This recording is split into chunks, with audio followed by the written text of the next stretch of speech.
Just seems like yesterday that you took up this role here at Gloucester Park, but you've been here, what, 5 or 6 years now? Yeah, I'd say about probably 5 years, Wes. Got a few pacing cups and an Inter-Dominion under my belt. Beautiful place to call from, isn't it?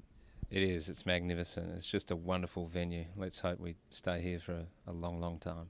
All right, you're calling all the action this Friday night, Rich, and there are a couple of standout races. The Suppressor, the second of the night. Look at the hall runners. High Courage, Elysios Falcon, Crusader Banner, Classic American, Elegant Christian. Just touching on those to start off with. Good to see Elegant Christian back. Oh, he's a very smart horse, of course. We haven't seen him since he ran fourth in the Derby behind Three Blind Mice. Incredible winner at the Derby. Where's Three Blind Mice? He's back in work as far as I know. Yeah, I'm pretty sure he trialled not that long ago. Well, he's a very good front runner, isn't he? And Matthew White, we just saw him win the previous race. Elegant Christian looks awfully hard to beat, doesn't it, Wes? But I guess it depends how forward it really is. And Class of Tara will be looking to hold up from the inside, and then you got the hall runners just attacking. High Courage is in good form, looking for a hat trick, and Crusader Banner, who was terrific winning last start, but obviously a very difficult task from the outside the front. The barrier draw just makes it so intriguing, doesn't it? You've touched on Class of Tara drawing the pole, but High Courage is a speed horse. Elysios Falcon was so strong last week. There was mid-race pressure from Medley Moose, and he's going to be up there. And the other two resuming, they've got the awkward draws fresh. Yeah, that's exactly right. Do we have any driving engagements at this stage, Wes? Not yet, no. Okay. Yeah, it's just hard to know, isn't it? There's so much that we need to discover in the next few days. We're doing this interview on a Tuesday night, and have we got drivers yet? Please, Rich, come on. Burning and Razor winner, both from the Bond camp. Barriers 5 and 6. It'll be a tough draw for them to overcome. Crusader Banner. Barrier 7 does make it tough there. Yeah, you probably think it will find it too tough. Yeah, it looks between, I thought 1, 2, 3 and 12, but probably stating the obvious. But no doubt we'll be talking to Gary Hall Sr. and just getting a report on Elegant Christian, just how forward he is. The Porchetta, I think that's something that we eat. That's race number 4. It's a stand, 25.03. Just having a look at the lineup, we've got 3 off 20. Benjamin Bannikin, Northview Punter, Our Arlington. They're all hall runners. He's also got some kind of tactics there. And then you've got a lot of good form off the front. Bobby Teal, Rock Your Baby, Sonic Classic. Sonia Zucchiati's got Pacific Black, Thump 'em Back, and Sallywood, the Botra Cup winners there as well. Yeah, I think I'd be backing 1 or 2, Bobby Teal or Rock Your Baby. I think Bobby Teal can jump pretty quickly. I thought it was a good run last start. It showed a bit of a turn of foot from the corner to run into second place, and just from 1, it's going to be hard to beat. But Rock Your Baby was a little bit stiff last start, getting out late and running on strongly behind Sallywood. And I just think with the draws, it's between those two. And Sonic Classic could play a part if it tucks in behind early. David Hercules we get to see go around in the Princey Butchers, race number 7. Gee, the draw's tough, isn't it? But he's racing in such good form.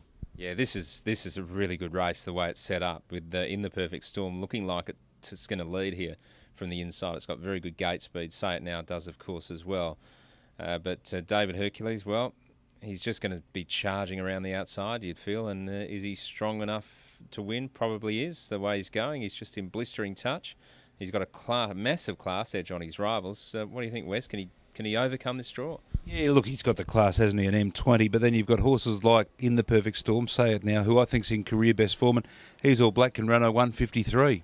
Yeah, that's right. If it happened to speed out of the machine, they could really dash early on here. That might help David Hercules if he just relaxes early and lets things unfold and then comes around the outside. What price do you think he'd be? It's very hard to say, isn't it? I guess he should realistically be odds on at the $1.70, $1.80 mark, but would you want to be hoeing into it? Yeah, I would have expected $1.60. I thought pretty short, but you're right. That's probably rock bottom, but I'll tell you what, there's been a few races here of late whereby Barrier 1 especially, where they are a little bit below rock bottom. Oh, definitely. We've seen that a lot in recent weeks. You just got to pick the right number 1.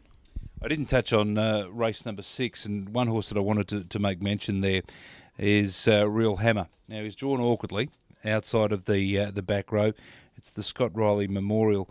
Not a bad lineup. Miss Madoff, your favourite in the polls. Axe Nuggets 3, Dashing Christian, Well, Hello Dolly's got a bit of speed in too, but the real hammer, the win last start at Pinjarra, good to see the horse settle and showed a good turn of foot. Yeah, he's been enigmatic, hasn't he, Real Hammer? But, they're starting to work him out, and it's going to be a difficult task for him here. Very difficult race with, Miss Manos in great form, but up against the boys, it's a completely different story. A bit lonely up here now that Ken's not around? Oh, no, you get the occasional visitor. Internet keeps me pretty busy. Watch a bit of Sky Racing, Johnny Tapp interviews. He's just interviewing Kevin Langby. There's a blast from the past. Yeah, the long-haired Langby. And at one stage, he nearly had to cut his hair off to appease the committee, but he was able to hold on to it. And, of course, won the Caulfield Cup with Ming Dynasty and many Metropolitans. It brings back great memories of Samson and Delilah, doesn't it? How do you feel about calling from this calling box compared to the old 6PR box where you're off the line here? Yeah, I know it's a bit tricky, but got used to it now. And you do get a bit better perspective of the race because you're 75 metres from the winning post, so you can see everything very clearly. Whereas if you're actually on the winning post, as in the old box, it's a little bit head-on. You've got the monitor right in front of you, which is right behind you right now. How many photo finishes have you ballsed up? I don't think I've ballsed up that many, to be honest. I think I've done okay with photo finishes. I mean, you're going to get the odd one wrong. Of course you will. And there was one a couple of weeks ago where we both thought the outside had run third, I think it was, and we were both wrong. And even after the replay, we still thought it had run third. But, the angle can be a bit tricky. It can be. They're coming out onto the track now. What are we up to? Race number 3 here on this Tuesday night. Good calling. Friday night. It promises to be another great meeting down here at the park. And stay up in this booth. It's a beautiful place to watch harness racing from. Careful going down the stairs, Wes. It's a concrete landing.